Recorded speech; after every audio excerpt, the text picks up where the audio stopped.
కోనసీమ తిరుపతిగా పేరుగాంచిన అప్పనపల్లి బాలబాలాజీ స్వామి ఆలయం ఆధ్యాత్మిక శోభతో విరాజిల్లుతోంది.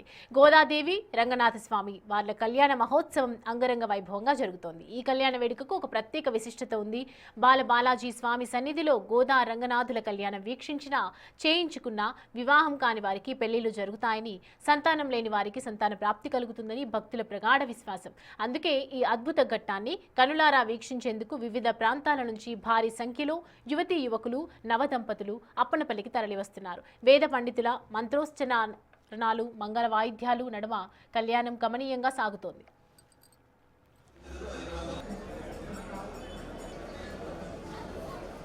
మరి అక్కడ వాతావరణం ఎలా ఉంది, భక్తుల రద్దీ ఎలా ఉందో మరిన్ని వివరాలు మా ప్రతినిధి రాజు అందిస్తారు.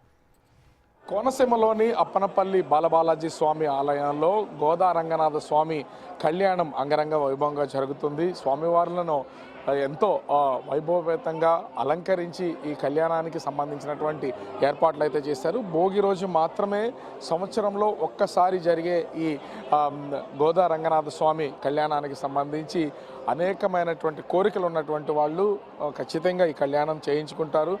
దీనికి అతను ఏర్పాట్లు అయితే చేసినటువంటి పరిస్థితి అయితే కనిపిస్తుంది. మనము విజువల్లో కూడా చూడొచ్చు. వెనుక కళ్యాణం చేయించుకోవడానికి వచ్చినటువంటి వాళ్ళు ఉన్నటువంటి వాళ్ళల్లో ఎక్కువగా సంతానం లేనటువంటి వాళ్ళు, వివాహాలు జరగనటువంటి వాళ్ళు, అనేక కోరికలు ఉన్నటువంటి వాళ్ళు వాటిని నెరవేర్చుకోవడం కోసం ఈ కళ్యాణం అయితే చేసుకుంటూ ఉంటారు. దీనికి సంబంధించి చాలా చోట్ల అంటే ఎన్నో ప్రత్యేకమైనటువంటి ఆలయాల్లో ఈ కళ్యాణం జరుగుతూ ఉంటుంది. అప్పనపల్లి బాలబాలాజీ స్వామి ఈ టెంపుల్కి సంబంధించి గోదా రంగనాథ స్వామి కళ్యాణంగా ప్రతి సంవత్సరం భోగి రోజునైతే సెలబ్రేట్ చేస్తున్నటువంటిది మనం విజువల్లో కూడా చూడొచ్చు. సో ఈ కళ్యాణం అయితే అంగరంగ వైభవంగా చేయడానికి అన్ని ఏర్పాట్లు ఉన్నటువంటి పరిస్థితి అయితే కనిపిస్తుంది. మనతో ఇక్కడ ఆలయానికి సంబంధించినటువంటి పూజారులు ఉన్నారు. వారిని అడుగుదాం అసలు ఈ కళ్యాణానికి సంబంధించినటువంటి ప్రత్యేకత ఏంటని. అంటే ఈ ఒక్కరోజు చేయడం వెనుకన్న ఆంతర్యం ఏంటి? సంవత్సరంలో ఎప్పుడు ఈ గోదా రంగనాథ స్వామి కళ్యాణం చేయరా? ఈ ఒక్కరోజు ఎందుకు చేస్తారు? ఇది ధనుర్మాసం నెల రోజులు కూడా శ్రీ గోదా రంగనాథ స్వామి వారి యొక్క దివ్య కళ్యాణ మహోత్సవ కార్యక్రమం ప్రతి సంవత్సరం భోగి రోజున నిర్వహించుకోవడం జరుగుతుంది.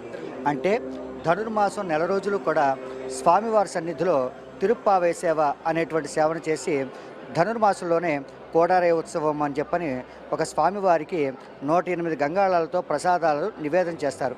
అది అమ్మవారి మొక్కుకుంది, నేను రంగనాథ స్వామిని కనుక వివాహం చేసుకుంటే నీకు 108 గంగాళాల ప్రసాదాన్ని నేను సమర్పిస్తానని. దానిని రామానుజాచార్యుల వారు సమర్పించి అప్పటి నుంచి మాకు అందివ్వడం జరిగింది. ఆ కార్యక్రమం నిర్వహిస్తూ ఉంటాం. ముఖ్యంగా ఈ భోగి కళ్యాణం అనేటువంటిది కేవలము తులసిమాల సమర్పించి ఆ తులసిమాలతో ఉన్నటువంటి పవిత్రతను ఆవిడ ప్రేమతోటి శ్రీ రంగనాథ స్వామి వారి యొక్క కళ్యాణంని ఆవిడ చేసుకోవడం జరిగింది. గోదాదేవి ఆండాళమ్మవారు అంటూ ఉంటారు. అంటే వచ్చేటటువంటి భక్తులు కూడా ఈ కళ్యాణం చేస్తున్నటువంటి వాళ్ళు అసలు ఏం తీసుకుని రావాలి? ఇక్కడికి వచ్చేటువంటి వారు ముందుగా ఇక్కడ అన్ని సౌకర్యాలు కూడా దేవస్థానం వారు ఏర్పాటు చేయడం జరుగుతుంది. వారు నిశ్చలమైనటువంటి భక్తితో వచ్చి వారు మనస్సులో ఉన్న కోరికను తలుచుకొని, స్వామి నీ యొక్క అనుగ్రహాన్ని కోరి గోదాదేవి ఏ విధంగా అయితే నేను వివాహం చేసుకుందో అదేవిధంగా మా యొక్క కోరికలు కూడా నీకు నివేదిస్తున్నాము అని స్వామి సన్నిధిలో ఈ కళ్యాణ మహోత్సవ కార్యక్రమాల్లో పాల్గొని, అయ్యా నాకు మంచి వరుడు కావాలి, నాకు మంచి వధువు కావాలి, నాకు మంచి సంతానం కావాలి, లేదా ఇల్లు కట్టుకోవడం, ఇలా రకరకాల కోరికలు భక్తులకు ఉంటాయి. అలా వారి యొక్క కోరికలను ఒక్కసారి స్వామి దగ్గర విన్నవించి వారి పేరున కళ్యాణాన్ని చేయడం జరుగుతుంది. ఇలా కళ్యాణం చేసిన తర్వాత మేము ఇక్కడ ప్రత్యక్షంగా చూస్తూ ఉంటాం. ఈ సంవత్సరం ఎవరైతే వివాహం కాలేదని వచ్చారో వచ్చే సంవత్సరం వివాహం చేసుకుని వాళ్ళు మళ్ళీ కూర్చుంటారు. సంతానం ఉన్నటువంటి వారు, సంతానం లేనటువంటి వారు సంతానాన్ని పొంది ఇక్కడ ఈ కళ్యాణంలో పాల్గొనడం జరుగుతుంది. అంటే ఒక్కసారి కళ్యాణం